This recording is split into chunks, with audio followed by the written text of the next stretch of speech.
प्रियताईंचा जो काही कुणबी दाखला आहे त्याला आव्हान देणारी याचिका दाखल करण्यात आलेली आहे. कसं बघता याच्यामध्ये तुम्ही काय सांगाल? म्हणजे खूप कमी कालावधीत हा कुणबी दाखला काढण्यात आला आणि त्यामुळे त्याच्यावर त्याच्या कागदपत्रांची तपासणी योग्य पद्धतीने झाली आहे का किंवा काय याच्याबद्दलची एक शंका घेतली त्यांच्या वकिलांनी. तुम्हाला माहिती आहे, महायुतीचं सरकार एकनाथ शिंदे साहेब मुख्यमंत्री असताना आपण कुणबी दाखले द्यायला सुरुवात केली आणि त्या काळामध्ये आपण कमी काळामध्ये प्रचंड दाखले जिथं नोंदी सापडली तिथं देऊन टाकले, जिथं साक्षरता नाहीये त्या ठिकाणी देऊन टाकले. आता तिच्या घरातल्या बऱ्याच जणांना कुणबी दाखले पूर्वीपासून शाळेसाठी त्यांनी काढलेले आहे, ऑलरेडी आहे. आता काही लोकांनी विश्लेषण केलं, पत्रकार बोलले ते आमचे, त्याच्यावरती मी टीका टिप्पणी करणं गरजेचं आहे. परंतु आपल्याकडे वंशावळ नावाचा एक प्रकार असतो, जो वंशावळ ही पक्की लिहिलेली असते, त्याच्यामध्ये कच्चं काही नसतं. ही वंशावळ महसूल विभागाकडेही सापडते आणि मोडी लिपीमध्ये असते ती वंशावळ.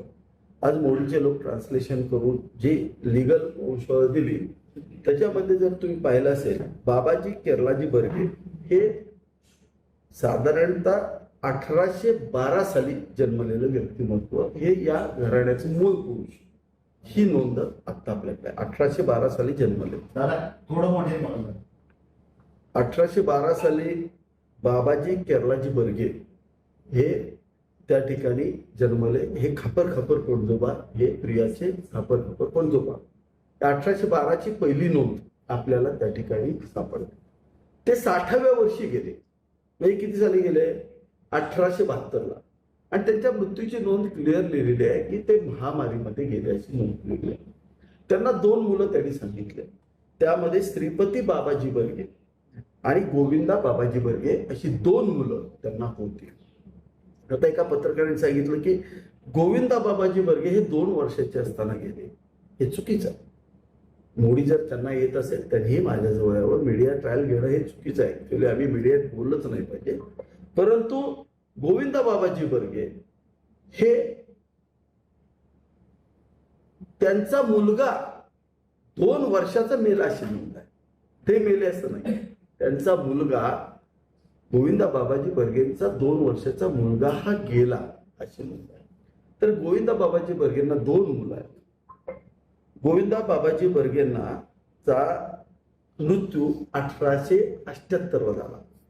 ते काय सांगतायत, पुढचे आमचे विश्लेषण काय केलंय की हे 2 वर्षाचे असताना मेले. बघा, त्यांचे वडील कितीला मेले? 1872ला मेले. 1872ला मेले. आणि हे सांगताना सांगतात गोविंदा बाबाजी बर्गे हे 2 वर्षाचे मेले. आता वडिलांच्या मृत्यूनंतर तर गोविंदा 6 वर्षानंतर 2 वर्षाचे मेले कसे? म्हणजे ह्यांचे सगळे आक्षेप चुकीचे आहेत. माझं स्पष्ट म्हणणं आहे, इथं आमच्याकडे सगळ्या जन्म मृत्यूच्या नोंदी आहेत. तर गोविंदा बाबाजी बर्गेंचा मृत्यू हा 1878ला झाला, म्हणजे वडिलांच्या मृत्यूनंतर 6 वर्षांना त्यांचा मुलगा गेला. जर हे 60 वर्षाचे असतील तर मुलगा 6 वर्षाचा मेला तेव्हा 50 वर्षाचा तरी असेल. त्याला 2 मुलं आहेत.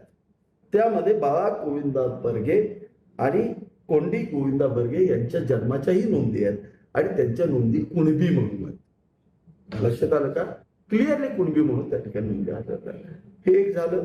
दुसऱ्या बाजूला बाबाजी केरलाजी बर्गे यांना मुलगा होता श्रीपादी बाबाजी बर्गे. त्यांचा मुलगा गणपत किंवा गणू बाबाजी बर्गे बोरगे बरगे अशा पद्धतीचा बोरगे बर्गे आणि बर्गे हे एकच मोडी लिपीमध्ये लिहिताना जर तुम्ही पाहिलं तर एकच असतं. तर गणपत श्रीपती बर्गे हे त्यांचा म्हणजे प्रियाचा पंजोबा. त्यांना 2 मुलं, एक आवडी गणपत बर्गे आणि शिदोजी गणपत बर्गे. म्हणजे माझ्या सासऱ्यांची आत्या ही कुणबी आहे, हा दाखलाही आपल्याला मिळाला. ती लहानपणी वागलेली आत्या, तिचा दाखला आहे. शिदोजी बर्गे हेही कुणबी आहे, तिचे सख्खे आजोबा, त्याचा पण दाखला आहे. तिचे वडील मधुकर बर्गे ते पण शेती करत होते, तेही कलेक्टर होते, त्यांचाही दाखला. कुणबी म्हणजे काय? कुणबी म्हणजे शेती करणार. त्याचे सगळ्याचे 7/12चे उतारे आणि फेरफार हे सगळ्या वंशावळीचे या ठिकाणी जोडलेले आहेत. आणि इतकं क्रिस्टल क्लिअर आहे हे प्रकरण. असं असताना फक्त मीडिया ट्रायल घेऊन माझं मत आहे हे न्यायप्रविष्ट गोष्टी असतात, त्याच्यावरती मीडिया ट्रायल खरं तर व्हायला नाही पाहिजे होत्या. दुसरा असा आक्षेप येतोय की त्या ओपन मधून लढल्या. ओपन मधून नाही लढल्या, त्या सर्वसाधारण प्रभागातून लढल्या. तुम्ही हे लक्षात घ्या. सर्वसाधारण गटावा सर्वसाधारण खुला होता, ज्याच्यातून ओबीसी, एससी, एनटी कुठल्याही प्रवर्गाचे व्यक्ती तिथं लढू शकत होते. आणि कायदा आहे हे बघा, आज एवढा मोठं त्या ठिकाणी तिथं उमेदवारी जाहीर केली की चुकीची होऊ शकते का? नाही ना. जर मग कलेक्टरने त्याच वेळेला ती बाद केली असती ना. हा कायदा आहे की खुल्या प्रभागातून जो आलेला आहे कॅन्डिडेट ओबीसीच्या जागेवर जाऊ शकतो. आणि इथंच नाही, त्याच्यापूर्वी महाराष्ट्रात सगळीकडे झालंय.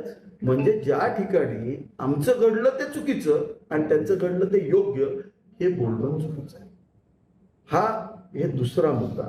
आणि तिसरा मुद्दा सगळ्यात महत्वाचा की ओबीसीच्या जागेवर महेश शिंदेने अतिक्रमण केलं. हा एक मुद्दा प्रकर्षानं पुढे आला. कोरेगाव मतदारसंघातले हे माझे सगळे ओबीसीचे प्रमुख नेते आहेत. महेश शिंदे असा एकमेव नेता आहे की ज्यांनी, तुम्ही प्रत्येक गटामध्ये पाहिलं तर मी 7 ओबीसी जातींना, कुणबी ओबीसी नाही तर 7 ओबीसी जातींना त्या ठिकाणी मी प्रेझेंटेशन दिलेलं आहे. तुम्ही वाठार स्टेशन गटामध्ये आम्ही त्या ठिकाणी वडार समाजाचा आमचा नेता आहे धनू, त्या धनूला त्या ठिकाणी उमेदवारी दिली. त्याच्या विरोधात राष्ट्रवादीने कोणाला उमेदवारी दिली? राजू बर्गे, जो कुणबी ओबीसी आहे त्याला उमेदवारी दिली. आंबोडे गणामध्ये आम्ही काशीद म्हणून नाभिक समाजाला त्या ठिकाणी पंचायत समितीला उमेदवारी दिली. ह्यांनी निलेश जगदाळे हा कुणबी ओबीसी आहे त्याला दिली. तुम्ही सातारा जिल्ह्यामध्ये पाहिलं असेल तर महेश शिंदेनी 100% सगळ्या ओबीसी प्रवर्गाला त्या ठिकाणी प्राधान्य दिलं. याच्यामध्ये 3 गटामध्ये आम्हाला फटका बसला. आमच्या सीट ह्या आम्ही त्या ठिकाणी दिल्यामुळं, सामान्य घरातल्या दिल्यामुळं आम्ही हरलो. आम्ही टिकले नाहीत आमचे उमेदवार त्याच्यापुढे. मग आमच्या सगळ्यांची बैठक झाली आणि त्यामध्ये असं ठरलं, ज्यावेळेला विरोधक कुणबी ओबीसी देतील त्यावेळेला आपणही कुणबी ओबीसीच उमेदवार द्यायचा, असा आमचा निर्णय तालुका पातळीवरती झाला. तुम्ही या निवडणुकीमध्ये सगळं पाहिलं असेल. आज जे गळा काढतायत त्यांना मला एक प्रश्न विचारायचा आहे, तुमचा उमेदवार कुठला होता? फडतरताई आमच्या नातेवाईकच आहे, जवळच्या नातेवाईक आहेत. त्या जर कुणबी ओबीसी होतात तर प्रिया कुणबी ओबीसी होऊ शकत नाही. एवढे पुरावे असत. दुखणं कुठं आहे? दुखणं एकच आहे, एवढं करून जुळलं नाही. त्याचं दुःख आहे, हा द्वेष आहे. माझं म्हणणं एक आहे, माहितीत आपण सगळे एकत्र आहोत. झालं ते झालं, सोडून द्यायचं. बरं तुम्ही म्हणला 2 तुमचे उमेदवार उचलून नेले, पोलिसांनी त्यांना थांबवलं, ते कामेशचा हात वर केला, सगळं झालं, ठीक आहे, मान्य आहे. मग सभापती निवडीला काय झालं? काय झालं? तुमचे दोन्ही उमेदवार तुमच्या ताब्यात होते, कामेश दादा तुमच्या ताब्यात होता. मग काय झालं? आदल्या दिवशी तुमची कामेशजींची बैठक झाली. स्वतः शशिकांत शिंदे साहेब त्या बैठकीला होते. मकरंद आबांच्या घरी 3 तास बैठक झाली ना. मग काय सभापती निवडीला झालं? अरे तुमचे उमेदवार हे महायुतीसाठी निवडून दिलेले होते.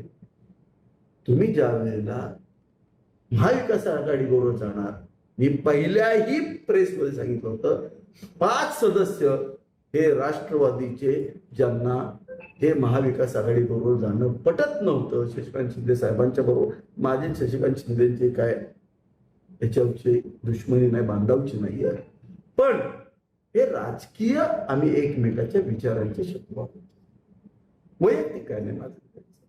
म्हणून 5 सदस्य बाजूला गेले, हे लक्षात घ्या. हे आता 2च तुम्ही पाहिलेत, अजून 3 सदस्य होते की जे सदस्य त्याच्यामध्ये सहभागी व्हायला तयार नव्हते. त्यांना भाजपचं, देवेंद्र फडणवीस साहेबांचं नेतृत्व मान्य होतं, महायुतीचं नेतृत्व मान्य होतं, महाविकास आघाडीचं नेतृत्व त्यांना मान्य नव्हता. 5 सदस्य आपल्यात आले. साहेब, आता जो आक्षेप घेतला जातोय हा आक्षेप नेमका तुमच्यावर आहे का हा रागापोटी घेतला जातोय? आता मी तुमच्याकडे पुरावे दिले, पण मी पण हे ज्युडिशरी मॅटर आहे, मला का पुढे यावं लागलं? ज्युडिशरी मॅटरमध्ये बोललंच नाही पाहिजे, माझं मत आहे.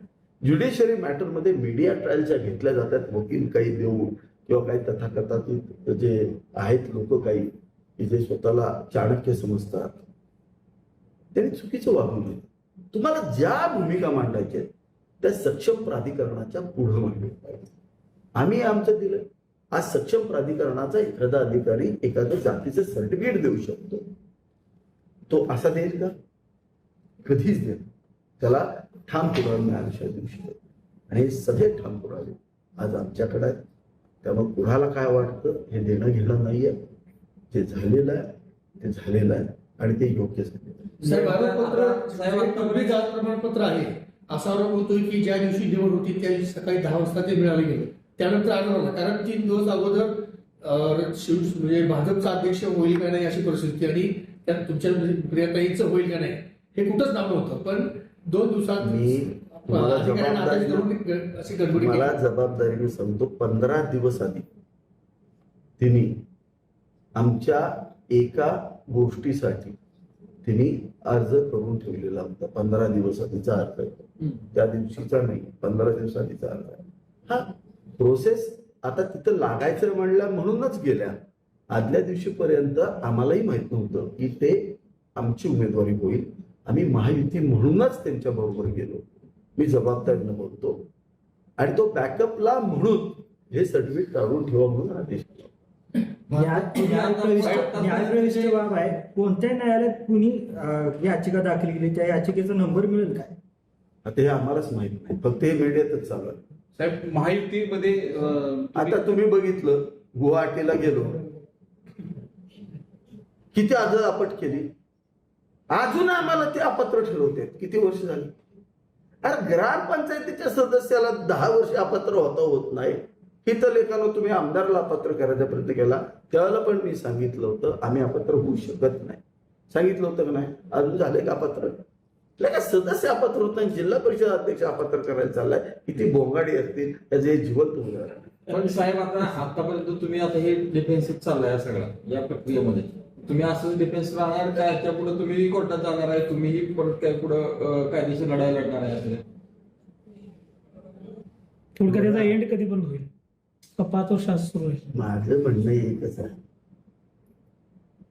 त्या विरोधकांना आम्ही विरोधक म्हणतच नाही, कारण ते आमच्याच महायुतीचा भाग आहे.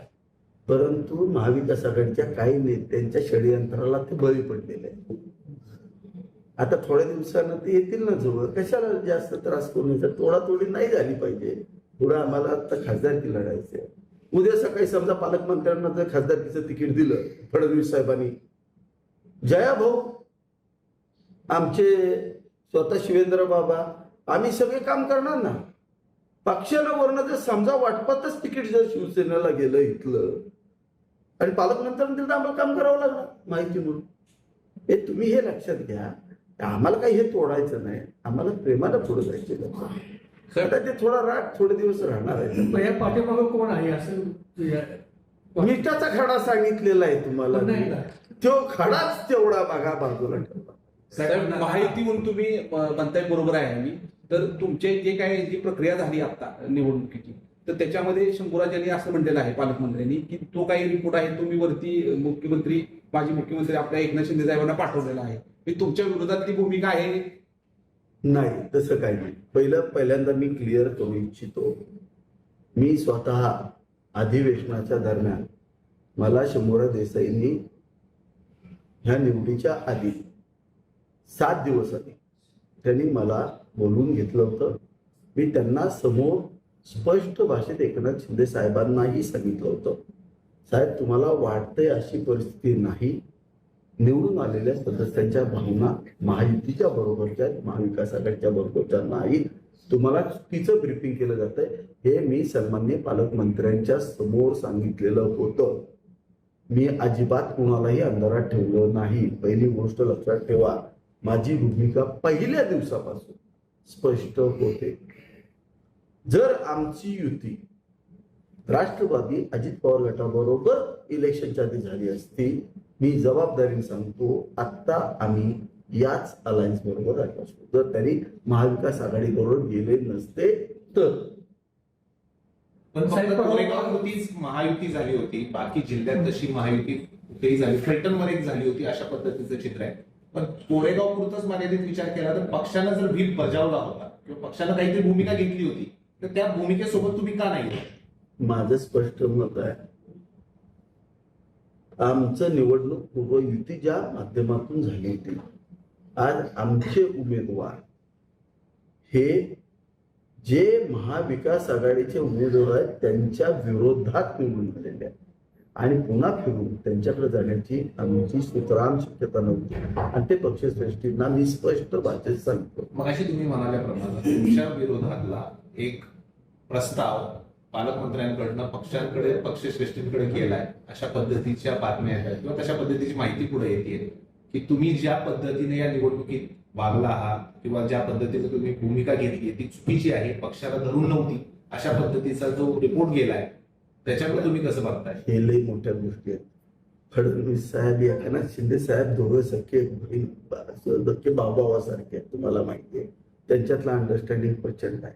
आता ते राजकारणाच्या काही खेळात असते, त्या दोघं बसून ठरवतील आणि करतील. आणि पालकमंत्री म्हणजे माझं किती प्रेम आहे तुम्हाला माहिती आहे. माझ्या पालकमंत्र्यांनी एवढं कुणाचंच प्रेम नाही. एवढं पालकमंत्री एकटाच आमदार आहे, दुसरा आहे का त्यांना कोण? मी सोडून त्यांना जिल्ह्यात कोण आहे मला सांगा. आणि ते असे वाटतील मला वाटत.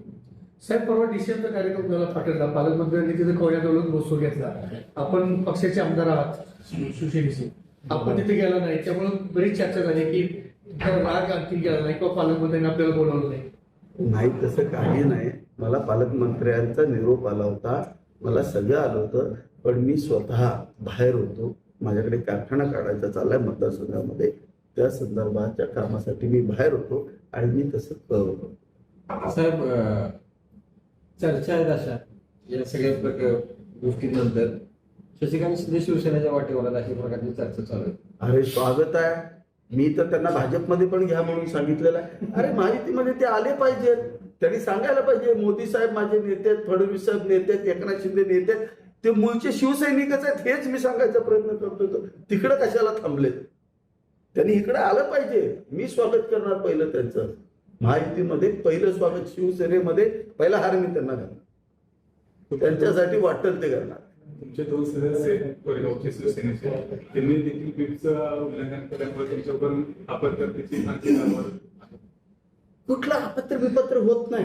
आधी 40 जण आमदारांवर नव्हती होय, अजून आम्हीच अपत्र व्हायचे. 2 टर्म माझ्या चालू आहे त्या. पहिले अजून कुठे गेली माझी टर्म? नाही गेली अजून. ते अपत्र चालूच आहे की अजून वाटते ते आमच्या आधीच्या आमच्या विरोधी पार्टीला आता अपत्र होते मग अपत्र होते. होईलच तर कसं होणार? नाही होणार. कायद्यानेच गेलो आम्ही. निवडणूक पूर्व युती ज्याच्या बरोबर असते त्याच्याबरोबर जाणं हे सुद्धा कायद्यात लिहिलेलं आहे. वकील साहेब म्हणतात 6 महिन्यात यावरती निकाल देणं अपेक्षित असतं. 6 महिन्यात जर विभागीय आयोगाचा निकाल आला तर पुढे काय? अपिलेटिंग अथॉरिटी पुढे आहेत ना, सुप्रीम कोर्टापर्यंत आहे. त्यामुळं व्यवस्थित आहे. कायद्याच्या तरतुदी खूप मोठ्या आहेत आणि तो निकाल आमच्या बाजूने लागणार, कारण सगळ्या गोष्टी क्लिअर आहेत. आम्ही कायद्याच्या पलीकडे गेलोच नाही ना. थोडंसं तुमचं असंच म्हणणं आहे की अध्यक्ष प्रियताईंच्या बाबतीत असेल किंवा दोन्ही तुमच्या सदस्यांच्या बाबतीत कुठलीही अडचण कायदेशीर नाही? 100% नाहीये. यांना आता काय झालंय, थोडा मानसिक त्रास झाला हे निश्चित आहे. आता थोडे दिवस हा त्रास होईल, एक 3 महिने गेल्यानंतर. आता फडणवीस साहेबांनी त्यांचा राहता बंगला पालकमंत्र्यांना दिलाय. म्हणजे माझ्यावर जेवढं प्रेम आहे तेवढंच शंभूराज देसाईंवरती त्यांचं प्रेम आहे फडणवीस साहेबांचं. किती राहता बंगला स्वतःचा दिला त्यांनी. त्यांना विचार करा किती प्रेम करतात ते त्यांना. हे मुख्यमंत्री स्वतःचा बंगला देतात, हे मोठी गोष्ट आहे. आणि कायम त्यांना झुकतं माप दिलंय. पाटणच्या विकासामध्ये सगळ्यात जास्त निधी फडणवीस साहेबांनी आणि एकनाथ शिंदे साहेबांनी त्यांना दिला. मग 100% असं काही होणार नाही. एकत्र बसू. आता परवा सुद्धा सगळे एकत्र बसले होतेच की, आणि आता चहा बी प्यायला लागले सगळे एकत्र. थोड्या दिवसांत मला बी बोलून मला पण चहा पाजतील. संपलं का? सस्पेंड करायचे सदस्य जे आहेत, जे तुमचे शिवसेनेचे 2, त्यांना यावेळेस सभापती पदासाठी कुठं विचारत? आता काय झालंय, आम्हाला सांगितलं 2.5 वर्षानंतर त्यांना सभापती पद द्यायचं ठरलेलं आहे. निश्चित शिवसेनेच्या दोघांना पण त्या ठिकाणी, आता राष्ट्रवादीच्या दोघांना न्याय द्यायचं. महायुतीमध्ये राष्ट्रवादी पण आहे, अजित पवार गट आहे, जो मोदींना किंवा फडणवीसांना मानतो. तो गट आता आमच्या बरोबर, आता हा पण गट समोर. महायुतीमध्ये काम करत असताना तुमची भूमिका भाजपला जी सोयीची आहे तशी आहे, तर तुम्ही इतर नेत्याचं काय सांगाल? महायुतीमध्ये ते बरोबर आहे तुमच्या आता जिल्ह्यात, त्याबद्दल तुम्ही काय अहवाल पाठवणार आहे? माझी सोयीची भूमिका नाहीये. भाजप हा आमचा मोठा पक्ष आहे, म्हणजे लक्षात घेतलं पाहिजे. आज तो पक्ष आम्ही संपवून आम्ही आमचं तरी अस्तित्व टिकेल का? साधी गोष्ट आहे. ज्या झाडावरती आपण असतो किंवा ज्या झाडाबरोबर वेली वाढतात, ते झाडच वाटवायचं तर वेलीचं अस्तित्व राहू शकेल का? नाही राहू शकेल. हे सहजीवन, राजकारण हे सुद्धा सहजीवन असतं. ते सहजीवन आपला जो प्रमुख असतो त्याला आपण साथ देत देत बोलायचं असतं, आणि तीच भूमिका माझी त्यांना संपवायची भूमिका. साहेब, सभापती निवडीच्या वेळेस त्या निवडीवर बहिष्कार टाकला गेला होता सदस्यांकडून. पण त्यानंतर झालेल्या पत्रकार परिषदेमध्ये शिवराजांनी असं सांगितलं की उलट आम्ही युतीची भूमिका बजावलेली आहे, आम्ही सर्वांना समाविष्ट करूनच आम्ही हे सगळं पुढे गेलेलो आहे. म्हणजे शिवसेना असेल, भाजप असेल किंवा राष्ट्रवादी असेल. तुम्हाला शिवसेनेची भूमिका योग्य वाटते का शिवेंद्रराजेंची भूमिका? मला क्लिअरली शिवेंद्र बाबा बोलले ते योग्यच बोललेले. त्यांनी सांगितलं ना, राष्ट्रवादीच्या दोघांना न्याय दिला, पुढच्या टप्प्यात शिवसेनेच्या दोघांना सभापती पदावर न्याय देणार आहेत. ते म्हणजे माहितीची भूमिका ही निभावलेलीच आहे, त्यांनी चांगली निभावलेली आहे, काय वाईट नाही केलेलं, योग्यच केलेलं. पालकमंत्र्यांना जो काही त्रास झालाय, मानसिक त्रास, मानसिक धक्का जो काही दिलाय, त्याच्यासाठी म्हणजे त्यांना त्यातनं बाहेर काढण्यासाठी तुम्ही काही पावलं उचलताना दिसणार. अरे दादा, मी काय सांगतोय, ते मोठे नेते आहेत. आता फडणवीस साहेब ते आणि एकनाथ शिंदे साहेब एकत्र बसलेत. आता ते माझ्यापेक्षा मोठे आहेत, ते मला बोलून घेणार की तू ये, मला तुझ्याशी बोलायचे म्हणून. मग मी जाणार, मग ते मला जेवायला वाटतं, आम्ही बसू, गप्पा मारू, चिडतील, बोलतील, त्यावेळेला होईल. त्याला काय, नवरा बायकोची बी भांडणं होत नाहीत का? याचा अर्थ काय, लेखा लगेच घटस्फोट घेतात होईल का? ही कुठली पद्धत आहे? साहेब, मिठाचा खडा टाकणाऱ्यांसोबत जायला पाहिजे असं त्यांना का वाटायचं? म्हणजे असं काय घडलं होतं की मिठाचा खडा टाकणाऱ्यांच्या सोबत जावं? आता मी काय सांगितलं, आम्ही दोघं बसल्यावर हे मी विचारणार. 5 शिंदे साहेब दर्यामध्ये येतात, आपण भेटीला जाणार आहोत काय? जर येणार असेल तर जाऊ शकतो, काय मला काय अडचण नाही. साहेबांच्यावर मी शेती बी केली आहे तिथं वसुंधऱ्यात, बघितलंय ना तुम्ही. 2020 पासून, फेब्रुवारी 2020 पासून ते गुवाहाटीला जाईपर्यंत आम्ही दोघांनी बसूनच तिथं शेती केली, मी भेट केली दर्यातली. तुम्ही म्हणाल मुख्यमंत्री साहेबांचं एवढं प्रेम आहे, त्यांनी बंगला दिला वगैरे, तुम्ही आता सांगितलं. खरी ही गोष्ट कोणालाच माहिती नव्हती, पण तुम्ही सांगितली मोठ्यापणे. असं काय झालं मिठाच्या खाड्याच्या व्यक्तीसोबत जावंच वाटलं? एवढी माहिती सुरू म्हणजे आता तुम्ही पण साक्षीदार आहात. आम्ही बसून त्यावेळेला विचारू त्यांना नक्की काय झालं. म्हणजे तुम्ही पण अनभिज्ञ आहात. एवढं तुमच्यावर कोणते ॲलिगेशन होत आहे, पण तुमच्या बाजूनं कोणी कुणबी, मराठा किंवा ओबीसी का उतरत नाही? हे बघा, माझं म्हणणं आहे, हे मीडिया ट्रायल घेण्याचे विषय. हे विषय कुठले आहेत? जसं माझ्या बायकोचं कुणबी सर्टिफिकेटचा प्रश्न आहे, यांनी तर प्रत्येक ठिकाणी कुणबीचे सर्टिफिकेट काढले. मग आम्ही प्रत्येक ठिकाणी मीडिया ट्रायल घ्यायची का? हे राजे भोसले कंपनीने पण कुणबी काढलेत, राजे निंबाळकरांनी कुणबी काढले सर्टिफिकेट. ज्यांना ज्यांना ज्यांना मिळाले ते मिळाले, ज्यांची शेती होती त्यांना मिळालेले आहेत, ते मिळालेले आहेत, आणि ते समोरच आहेत ना तुम्हाला. आज राष्ट्रवादीच्या शरद पवार गटाचे राजू काका भोसले यांना सुद्धा कुणबी मिळालं की, मग आम्ही काय त्यांच्या काय मीडिया ट्रायल घ्यायची, माणसांवर सोडायची का? ही पद्धत बरोबर नाही. थोडे शशिकांत शिंदे साहेब जोशचे नेते आहेत, प्रदेशाध्यक्ष आहेत, त्यामुळे एवढं मोठं जर प्रकरण घडलं तर त्यांना इथं काहीतरी केलंच पाहिजे, तर त्यांच्या पक्षाचं अस्तित्व टिकेल ना, म्हणून ते थोडासा प्रयत्न करतात. एक तर ही न्यायप्रविष्ट बाब आहे. दुसरी गोष्ट, तुम्ही म्हटलं तसं की कुणबीच्या संदर्भामधला न्यायालयात विषय गेलेला आहे. एक प्रकारे डॅमेज कंट्रोलिंग चालू आहे काय कुणा, म्हणजे XYZ व्यक्तीकडून किंवा इथे पक्षांतर्गत? आता इथे काय चालू आहे तुम्ही लक्षात घ्या. इथे आता पुढची निवडणूक ही आमची खासदारची, ही निवडणूक फक्त व्यवस्थित झाली पाहिजे. मागच्या वेळेला आपण सन्माननीय खासदार उदयनराजे भोसलेंना चांगल्या मताने या ठिकाणी निवडून आणलं. कोण म्हणत होतं 3 लाखांना शेत जाणार, 2.5 लाखांना जाणार. आम्ही सगळ्यांनी प्रामाणिक काम केलं. पालकमंत्र्यांनी स्वतः काम केलं. मी जबाबदारी सांगतो, सगळ्यांनी काम केलं म्हणून झाली. आता काही लोकांना आता मागच्या वेळेला पडले, त्यांना अजून स्वप्न पडत असेल ह्यांच्या दोघांच्या फाळ पाडून आपण पुन्हा येतोय का, आपला नंबर लागतोय का. कारण आता पुन्हा आमदार व्हायला त्यांच्याकडे काही तेवढी संख्या आम्हाला दिसत नाहीये. तर त्यांच्या पुढे आता पर्याय खासदारकीचा आहे. आमच्या धुई पाडून जर त्यांना काही मिळेल तर म्हणून त्याचा प्रयत्न असेल, सांगता येत नाही. पाठीमागे सुद्धा कुणबी म्हणून एक सभापती पद आपल्या जिल्ह्यात झालंय असं एका पक्षाकडून ते माहित आहे का त्यांना, ज्यांनी ऍलिगेशन केलं? अहो, त्यांचा जिल्हा परिषदेचा उमेदवार कुणबी ओबीसी होता. फडतरे ताई ज्या उमेदवार होत्या राष्ट्रवादीच्या त्या कुणबी ओबीसी आहेत. कुणबी ओबीसी आहे. मग त्यांनी करेल ते चालतं. मग इकडे या पक्षाने जर महायुतीने केलं तर चालत नाही का? म्हणजे महाविकास आघाडीचं सगळं सहन करायचंय आणि महायुतीचं नाही करायचं. साहेब, लक्ष्मण हत्तीने आपल्याशी संपर्क साधला होता. दुसरी गोष्ट अशी, गावगाड्यात आज जर पाहिलं गेलं तर पूर्वीपासून मराठा समाजाने इतर समाज, इतर मागासवर्गीय अशीच वर्गवारी आहे. म्हणजे आता जर पाहिलं तर जनतेच्या निवडणुकीमध्ये भाजप असो किंवा शिवसेना असो, राष्ट्रवादी असो, मूळ जे ओबीसी आहे त्याच्यापेक्षा जे कुणबी ओबीसी झाले असे अनेक ठिकाणी निवडून आलेले.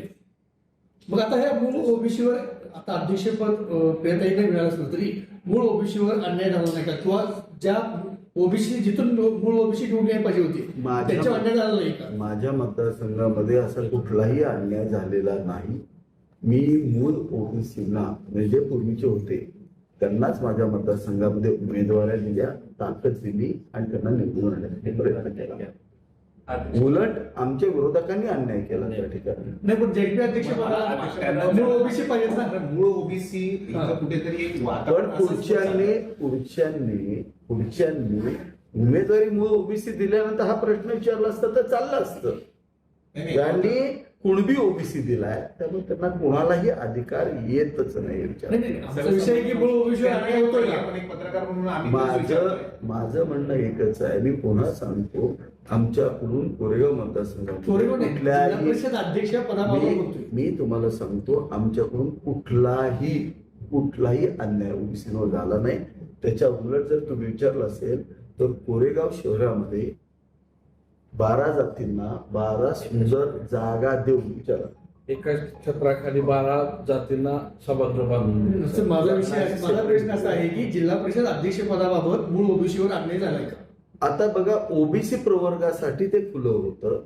पुढच्यानी ओबीसी म्हणून जर पूर्वी ओबीसी दिलं असेल तर आम्हीही त्या ठिकाणी ओबीसी कुणबीच दिलेला आहे, एवढंच मी बोलतो. पण नाही बरं का, ज्या दिवशी निवडणूक झाली सर, नाही दादा, ज्या दिवशी निवडणूक झाली जेपी अध्यक्षाची त्या दिवशी पहिल्यांदा बरं का वैभव, ज्या दिवशी जिल्हा परिषद अध्यक्ष पदाची निवडणूक झाली त्यावेळेस पहिल्यांदा बीजेपी कडून फॉर्म भरला गेला अध्यक्ष पदाचा. याचा अर्थ तुम्हाला माहित नव्हतं की समोरच्या पार्टीकडून कोण भरणार आहे? नाही, माहित होतं ते आम्हाला. आधी 9 वाजता कळलं. ऐका, 9 वाजता त्यांचं जाहीर झाल्यानंतर हे नाव पुढे आलंय.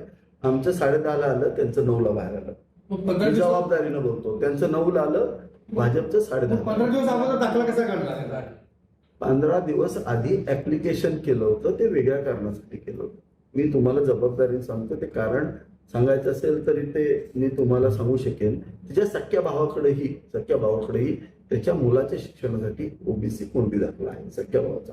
तो 1 वर्षाचा नाही. साहेब, बारामतीमध्ये पोटनिवडणूक लागली आहे. ती बिनविरोध करण्यासाठी देवेंद्र फडणवीस यांनी मुख्यमंत्र्यांनी सांगितलं होतं. त्याच्यात काँग्रेसचा उमेदवार दिला. काय बरं सांगतो तुम्ही?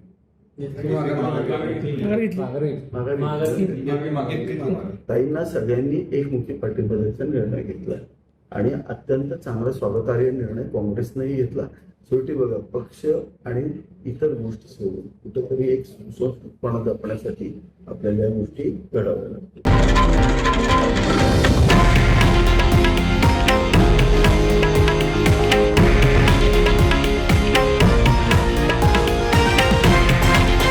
हे आहे देशातील नंबर 1 न्यूज नेटवर्क आणि आपण पाहत आहात TV9 मराठी, एकमेव